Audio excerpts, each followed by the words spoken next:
If there's one conflict or a series of conflicts we don't talk about enough in Canadian history or in North American history as a whole, it's the Beaver Wars. People might have a superficial knowledge about it, like, oh yeah, the fur trade, people fought over it, and blah blah blah, but the reality is this war was so much more brutal and significant than most people realize. And I say this because for a historical nerd like me, I read about it, it's super interesting, it's entertaining to read about. You have the rise of the Haudenosaunee, you learn about different indigenous figures who played much more of a bigger role than we let on. And given the fact this was also an early North American colonial society in constant warfare, being ravaged by diseases, seeing weapons and war tactics never seen before, on both sides, again, it must have been so brutal. Like, I can't even imagine how it must have been. If you're new to the channel, welcome. I post the widest variety of content on Canadian history, Canadian culture, history as a whole to keep things fresh. I post music too.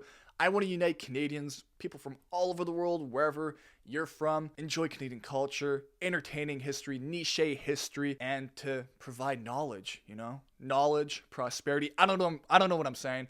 Like, subscribe, enjoy, let's get right into it. In the 17th century, the fur trade was the lifeblood of North America. It drove exploration, settlement, and conflict. At the heart of this trade was the beaver. And why the beaver? Beaver fur was prized for its durability, its versatility. It was used for fashion and even military purposes. Beaver fur was waterproof. It served as coverings for guns and cannons to keep them dry. Felt hats were also super fashionable in Europe. They were a symbol of wealth, of status, and the fur in general just kept you nice and warm, so it was used extensively in North America too to survive the brutal winters. The demand for beaver pelts created a booming market, and that booming market set off intense competition among all of these different European traders and Native Americans. So by 1610, in North America, you had the French, who were allied with the Huron, the Algonquin, the Innu, the Mi'kmaq, and they were all enemies with the Haudenosaunee Confederacy. This bad relationship between the Haudenosaunee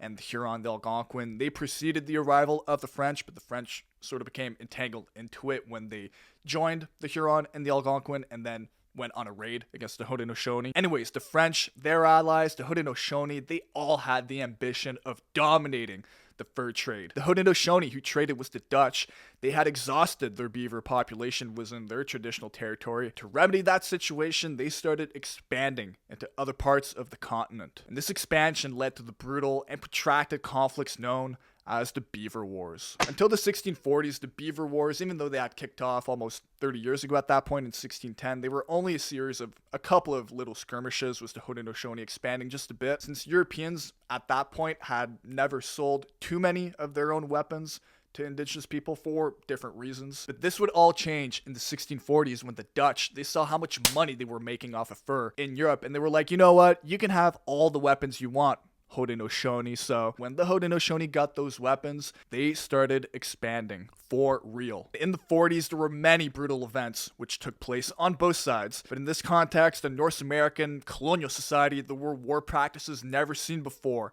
on the part of Europeans and Canadians eventually, which made the subsequent events even more brutal and disturbing in the eyes and the minds of settlers. In 1648, the Haudenosaunee launched a series of devastating attacks on Huron villages, which culminated in the near destruction of the Huron Confederacy and the Huron people. You also had several French missionaries like Jean Brébeuf and Gabriel Lallemand. They're really famous even in Quebec today. They were captured, tortured, and killed by the Haudenosaunee. But what really left its mark on the Beaver Wars history, North American history, when you look it up, what is one of the main thing that pops up? It's the Mourning Wars of the Haudenosaunee. The Mourning Wars were a distinct aspect of Haudenosaunee warfare. So when a member of a Haudenosaunee community died, it was customary to quote-unquote replenish the loss by capturing members of other groups. The people who got captured would have a fate as brutal as deaths by torture, or they would even become adopted,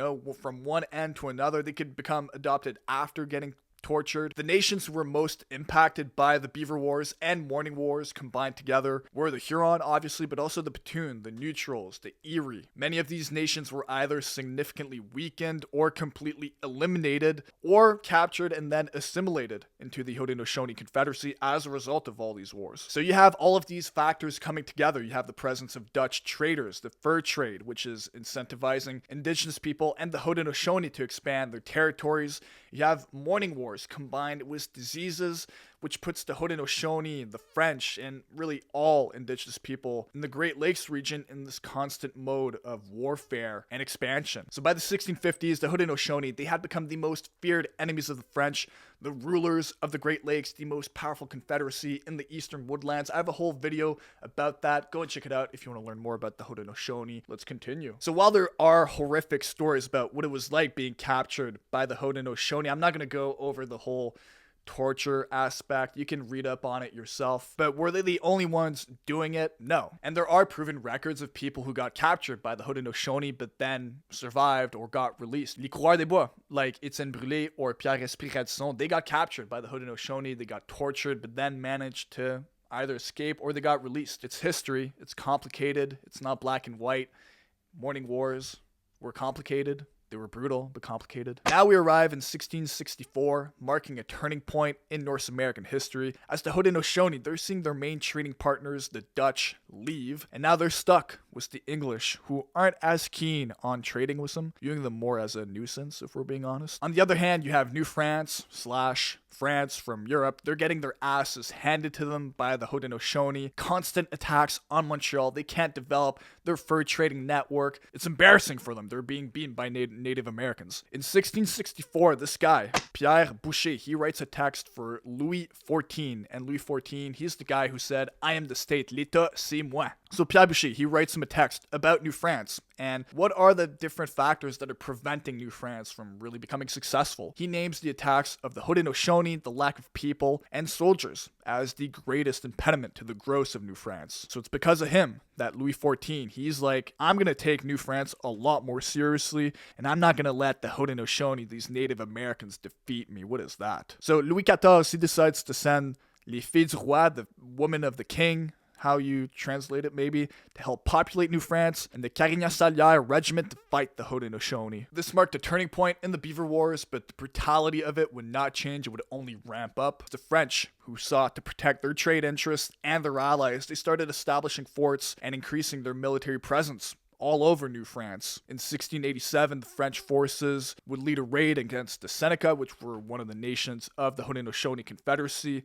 They burned their villages, they destroyed their crops. In response to that, the Haudenosaunee would attack Fort Frontenac, which is Kingston in Ontario today. And then in 1689, there was the Lachine Massacre, where 1,500 Mohawk warriors descended in Lachine, a small settlement of 350 people right by Montreal. They killed 250 of them and captured the remaining 100. Basically, across all of this time, the Haudenosaunee, the French, and all of their different native allies, they're just going back and forth against one another. But is there true prosperity in the region? No, it's just war, it's conflict, it's brutality. There's just deaths everywhere. By the 1690s, the Haudenosaunee, the French, and really all indigenous nations, they have seen their population decline.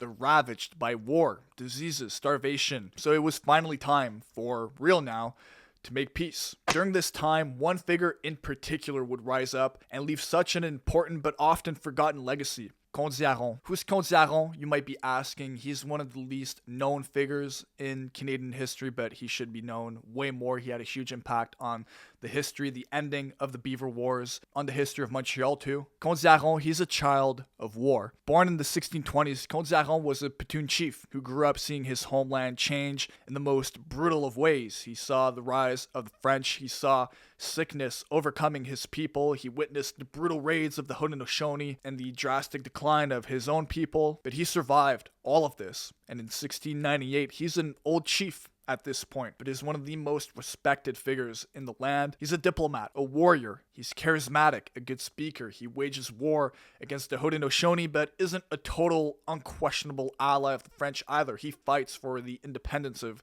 what is left of his people. Having seen the development of the Beaver Wars, he's lived it his whole life. He's one of the most committed people to finally bringing peace to his homeland. So acting as a representative of his people and the French, he went around the whole Great Lakes region and beyond, telling indigenous people he met, come to Montreal in the summer and we'll make peace. He traveled the Great Lakes region from Lake Superior all the way to Niagara, the Mississippi, and then all the way back to Montreal. And keep in mind, at this time in 1698, 99, 700, 1701, he's in his late 70s doing all of this. So in the last week of July in 1701, there are around 39 different indigenous nations totaling about 1,300 people in Montreal, which is more than the population of Montreal itself at the time. All of these people are reunited in Montreal for the sole goal of finally bringing peace. And things didn't necessarily get off to a good start. There was still a lot of beef. We can call it from the past couple of decades.